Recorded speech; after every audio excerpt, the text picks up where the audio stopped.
Shalom Bapak Ibu yang dikasihi dan juga mengasihi Tuhan. Berjumpa kembali dengan saya Alicia Diarindi dalam Bina Iman GKI Klasis Solo. Pada hari ini kita akan bersama-sama membahas bagian dari firman Tuhan. Namun sebelumnya saya akan mengajak Bapak Ibu Saudara untuk kita menyatukan hati di dalam doa. Mari kita berdoa. Ya Allah Bapa kami, bersyukur untuk berkat-Mu Tuhan yang senantiasa mengalir bagi setiap kami. Dan pada saat ini Tuhan, di tengah kesibukan kami, di tengah aktivitas kami menyiapkan hati dan pikiran kami untuk mendengar sejenak daripada pemberitaan firman-Mu Tuhan. Kiranya Roh Kudus-Mu boleh membuka hati dan pikiran kami agar kami boleh mendengar dan menghidupi setiap firman yang boleh kami dengar. Di dalam nama Putra-Mu yang tunggal, Tuhan Yesus Kristus, kami berdoa dan ucap syukur. Amin. Bapak Ibu, pembacaan firman Tuhan pada pagi hari ini diambil dari Injil menurut Matius, pasalnya yang ke-24 ayat 29 sampai 36. Injil menurut Matius, pasalnya yang ke-24 ayat 29 sampai 36 berbunyi demikian. Kedatangan anak manusia, perumpamaan tentang pohon ara. Segera sesudah siksaan pada masa itu, matahari akan menjadi gelap, dan bulan tidak lagi bercahaya dan bintang-bintang akan berjatuhan dari langit dan kuasa-kuasa langit akan goncang. Pada waktu itu akan tampak tanda anak manusia di langit dan semua bangsa di bumi akan meratap dan mereka akan melihat bahwa manusia itu datang di atas awan-awan di langit dengan segala kekuasaan dan kemuliaannya.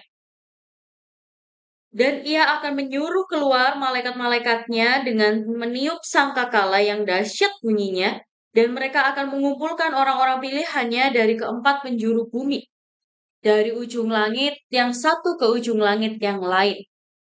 Tariklah pelajaran dari seumpama tentang pohon ara. Apabila ranting-rantingnya melembut dan mulai bertunas, kamu tahu bahwa musim panas sudah dekat. Demikian juga jika kamu melihat semuanya ini, ketahuilah bahwa waktunya sudah dekat, sudah di ambang pintu. Aku berkata kepadamu, sesungguhnya angkatan ini tidak akan berlalu sebelum semuanya ini terjadi. Langit dan bumi akan berlalu, tetapi perkataanku tidak akan berlalu. Tetapi tentang hari dan saat itu tidak seorang pun yang tahu. Malaikat-malaikat di surga tidak, dan anak pun tidak. Hanya Bapa sendiri. Demikianlah pembacaan firman Tuhan. Berbahagialah setiap kita yang boleh mendengar, juga menghidupinya dalam kehidupan sehari-hari. Bapak Ibu yang dikatakan, rangkaian dari Injil Matius pasalnya yang ke-24 ayat 29 sampai 36 merupakan serangkaian dari rangkaian tentang akhir zaman. Siapa yang tidak bertanya-tanya mengenai kepastian, mengenai apa yang akan terjadi nantinya? Jangankan apa yang akan terjadi di akhir zaman nanti, bahkan apa yang akan terjadi nanti beberapa detik yang akan datang, terkadang kita pun bertanya-tanya.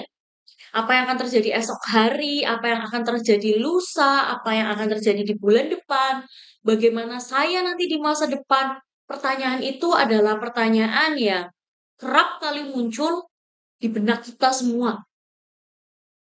Terutama ketika kita sedang menantikan sesuatu, sebagai contoh, misal ketika saya dahulu ketika sedang kuliah, Bapak Ibu, saya sedang mengerjakan skripsi, terkadang saya berangan-angan, kapan saya lulus? Kapan saya wisuda? Dan bagaimana nanti ketika saya wisuda, pakaian apa yang saya gunakan? Dan pikiran-pikiran lain. Atau bagi Bapak Ibu yang pernah menantikan kehadiran buah hati, kapan buah hati ini akan lahir? Apa yang harus saya lakukan? Apa yang harus saya persiapkan? Bagaimana wajahnya nanti? Bagaimana masa depannya nanti? Saya kira pertanyaan seperti itu sangat wajar muncul dan sangat sering muncul di antara kita. Demikian pula mengenai akhir zaman. Jika kita bicara anak yang akan dilahirkan, kita akan melihat apakah si ibu hamil ini sudah masuk di bulan ke-9, sudah punya tanda-tanda untuk melahirkan. Atau ketika kita bicara soal kelulusan, apakah anak saya ataukah saya sudah mengerjakan skripsi, sudah revisi, sudah ujian, dan lain sebagainya. Begitu pula ketika kita bicara soal akhir zaman, tidak sedikit daripada kita yang bertanya, kapan akhir zaman ini akan tiba? Dan bagaimana tanda-tanda akhir zaman itu akan tiba? Sehingga tidak jarang pula banyak daripada kita mulai memprediksi dan mulai memperhitungkan kira-kira tahun berapa ya hari akhir ini akan tiba. Apakah di tahun sekian, di 2030, atau 2033, atau masih banyak prediksi-prediksi lain. Namun, yang perlu menjadi perhatian kita pada saat ini adalah apa dan bagaimana yang akan kita siapkan ketika kita akan menyambut kedatangannya yang kedua. Kita akan menyambut kedatangan Tuhan Yesus yang kedua. Apakah kita akan disibukkan dengan prediksi-prediksi, kita akan disibukkan dengan asumsi-asumsi pada tahun berapa, pada hari apa, kapan, ataukah kita justru akan mempersiapkan diri kita untuk benar-benar siap ketika hari itu datang. Di dalam bacaan kita hari ini, Bapak Ibu, Tuhan Yesus memberikan perumpamaan bahwa hari akhir itu seumpama mengenai pohon ara. Kedatangan anak manusia seumpama dengan pohon ara. Pohon ara ketika dia sudah uh, rantingnya lembut, mulai bertunas, kita dapat mengerti bahwa musim panas itu akan tiba. Nah, mengenai akhir zaman, pun Tuhan Yesus sedikit banyak memberikan beberapa hal. Jika kita melihat tanda-tanda seperti matahari menjadi gelap, bulan tidak lagi bercahaya, maka anak manusia itu datang. Namun apakah dengan demikian kita fokus pada perhitungan-perhitungan dan prediksi-prediksi itu? Tentu kita perlu Bapak Ibu mencermati di dalam ayat 35 dan 36. Di mana di dalam 35 ayat 35 Tuhan Yesus mengatakan langit dan bumi itu akan berlalu, tetapi perkataanku tidak akan berlalu. Dan di ayat 36 Tuhan Yesus mengatakan bagaimana dan kapan tentang hari itu dan saat itu tiba, tidak seorang pun yang tahu, baik malaikat, baik anak, melainkan hanyalah Bapa itu sendiri yang tahu kapan hari itu tiba. Maka dari itu Bapak Ibu, di masa-masa kita menanti kedatangannya yang kedua, ketika sesuatu belum datang, kita menanti dengan pengharapan. Maka ketika penantian itu sampai pada finishnya, kita akan menyambutnya dengan sukacita. Maka yang penting pada saat ini bagi kita adalah bagaimana kita mempersiapkan diri hingga akhirnya itu tiba. Hingga hari di mana anak manusia itu tiba, kita mempersiapkan diri. Tidak menyibukkan diri dengan prediksi-prediksi. Melainkan apa yang harus kita lakukan. Beberapa hal yang mungkin bisa kita lakukan adalah bagaimana kita menyiapkan hati kita, menyambut kedatangannya dengan sukacita, dengan pengharapan yang ya dan amin, pengharapan yang pasti bahwasanya Tuhan Yesus Kristus tidak akan berlalu seperti bumi ini yang berlalu demikian saja. Lalu yang kedua adalah bagaimana kita mau untuk menjadi pribadi yang senantiasa mawas diri, pribadi yang mau melihat apa yang saya lakukan di masa penantian ini dan bagaimana hal-hal yang saya lakukan di masa-masa penantian ini apakah berkenan di dalam hadirat Allah. Untuk itu Bapak Ibu pada minggu kemarin kita telah bersama-sama berbicara di dalam 1 Tesalonika pasalnya yang kelima.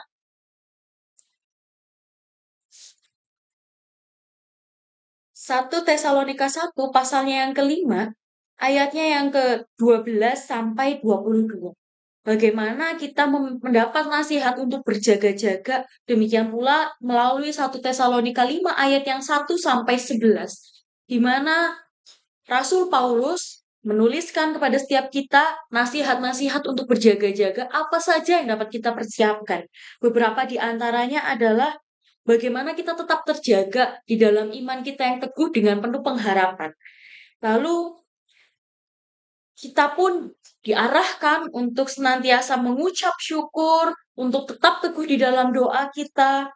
Lalu bagaimana kita berlaku di dalam kehidupan sehari-hari yang mengutamakan kasih dan juga pengharapan. Pengharapan menanti kedatangannya dengan sukacita. Bukan pengharapan yang berlandaskan atas prediksi-prediksi yang fana, tetapi bagaimana kita bisa hidup di dalam iman yang teguh, berpengharapan bahwasanya bumi ini mungkin berlalu, tetapi janji dan kesetiaan Allah senantiasa hadir dan menyertai kita. Amin. Saat teduh untuk kita. Mari Bapak Ibu kita menyatukan hati, kita berdoa. Ya Allah Bapa kami telah membaca, mendengar, dan merenungi sebagian dari firman-Mu. Kami menyadari Tuhan bahwasanya di masa-masa penantian ini tidak jarang di antara kita hanya fokus pada prediksi-prediksi tertentu sehingga kita merasa di dalam ketakutan, kita terjebak dalam ketakutan, terjebak dalam rasa cemas atas prediksi-prediksi fana yang kita buat sendiri Tuhan. Kami mohon ampun ya Bapak, kiranya Roh Kudus-Mu mau menyertai kami, mau membuka hati pikiran kami, sehingga kami tidak terpaku pada prediksi-prediksi yang fana, tetapi kami boleh menanti kedatangan-Mu dengan sukacita, dengan pengharapan yang pasti, iya dan amin bahwa Engkau adalah Allah yang setia, Engkau adalah Allah yang senantiasa beserta dengan kami. Sertai juga kami Tuhan untuk terus berlaku hidup sesuai dengan kehendak firman-Mu. Berkati aktivitas kami selanjutnya Tuhan, apapun yang kami lakukan, kiranya boleh berkenan di hadapan-Mu. Di dalam nama Putra-Mu yang tunggal, Tuhan Yesus Kristus, kami berdoa dan ucap syukur. Amin.